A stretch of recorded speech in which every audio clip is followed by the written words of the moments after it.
Hi everyone, welcome to Home Table Community. My name's Erin and I'm so glad that you could join us today. Today we're going to be diving a little bit into the idea of anger, specifically biblical anger. I'll tell you, I've worked at a church for 18 years and I don't think I've ever heard a sermon on anger, nor have I ever given a sermon on anger, so this is perhaps a first for both of us. Now I'm going to bet that many of you, after the incidents that happened over the last few weeks, over the last few months, maybe for some of you over the last several years, right? You are feeling angry.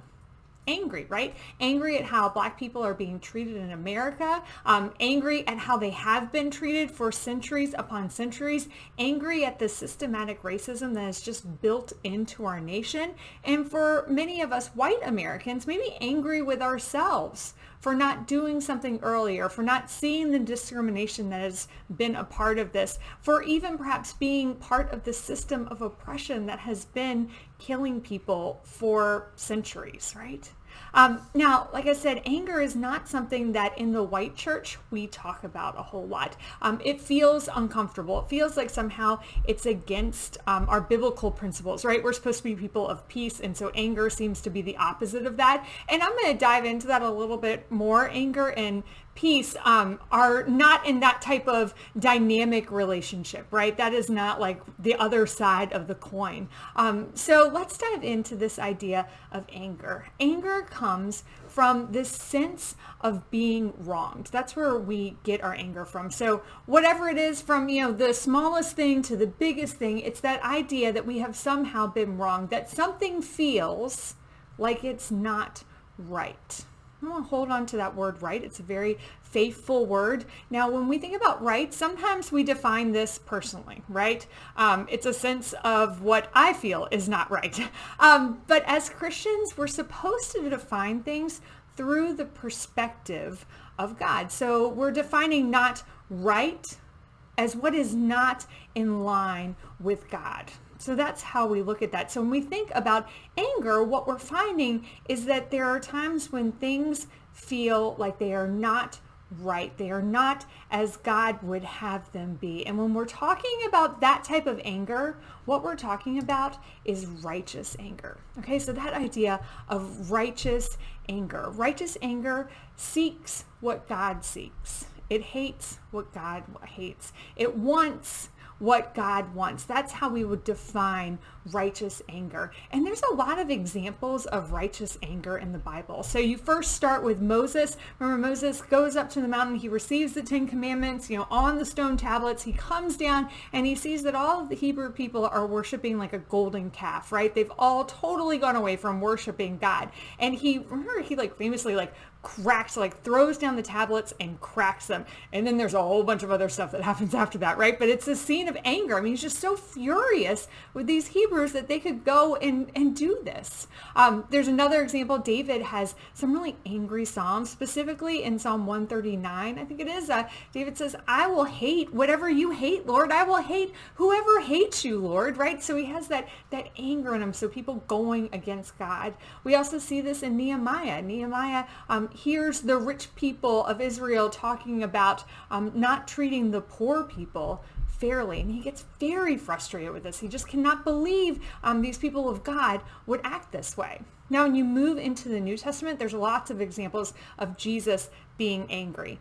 A lot of times we gloss over these passages in church, but Jesus is very angry. He gets so angry. He gets angry with the Pharisees. I mean, he calls them names. He rebukes them. He gets angry with his own disciples when they're not catching on to things fast enough. And then, of course, the most sort of famous incident is when he goes into the temple and he sees all of this just awful commercialism going on, and he turns over all of these tables to sort of purify that temple space. Now, behind each of these episodes of anger, and there's more, right? What's going on is the person who's angry is trying to realign people with God. Okay, so that's really what righteous anger does. Righteous anger works to put people in right relationship with God.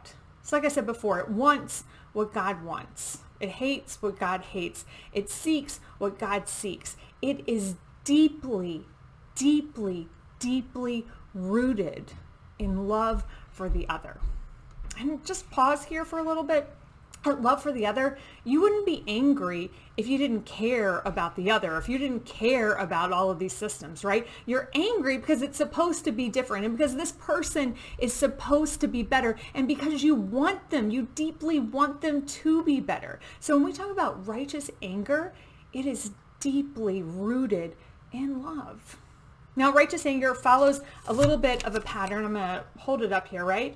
So you have anger, righteous anger, leads us to works of justice, okay? So works of justice are our efforts to make this world be the world that God intends for it to be, all right? So that's what it does. Our anger points us like a compass to these places where we need to interact with our works of justice. And once we do that work of justice, right? Once we start to see the world change, then you get to this place of peace. So there is a connection here between anger and peace, but it's not an opposite. It's more like this flow chart here. And you can't have peace unless you do this justice work.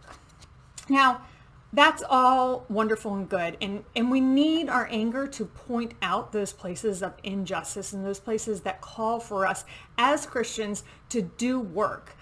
But anger also has a shadow side, and I want to talk some about that as well. The early Christians, our early Christian forefathers and foremothers, they really tried to distance themselves from anger. Augustine of Hippo, one of our famous theologians, he said that anger is the daughter of hope, so that's sort of a positive thing, but he also says anger leads to hatred.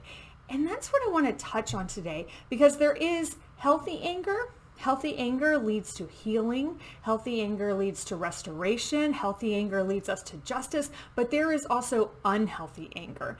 Unhealthy anger leads us to places of hurtfulness. It leads us to places of destruction. It leads us to places of hatred. So we want to stay in that healthy anger, because that unhealthy anger, it's not necessarily what it does to the other, it's what it does to our own heart. So that unhealthy anger sort of turns inward on us, and it makes us into very bitter, cynical, hopeless people. And that's not the people we want to come. So when we think about this righteous anger, we want to stay in that place of righteous, healthy anger, because that's going to lead to healing and restoration and redemption and justice. And ultimately, further down the road, peace, right? That is healthy anger. That unhealthy anger, you guys, what's going to happen is it's going to eat away at our hearts. And I know you've met these people who are just so bitter, right? Their anger has just sort of become part of their core. Now, the way that we do this is we do this through spiritual disciplines. And the two to focus on the most are rest and worship. Okay, so rest, you think about Sabbath rest that God put in those 10 commandments. And that was such a part even of Jesus's ministry. That rest gives us time away from the work that we're doing to sort of recharge, to reset, to get ourselves in a right place. But it also allows us to put our trust and our hope in God. That's why rest was so revolutionary as a thing for people to do, because it says, I'm not going to do work today, and that's going to be okay.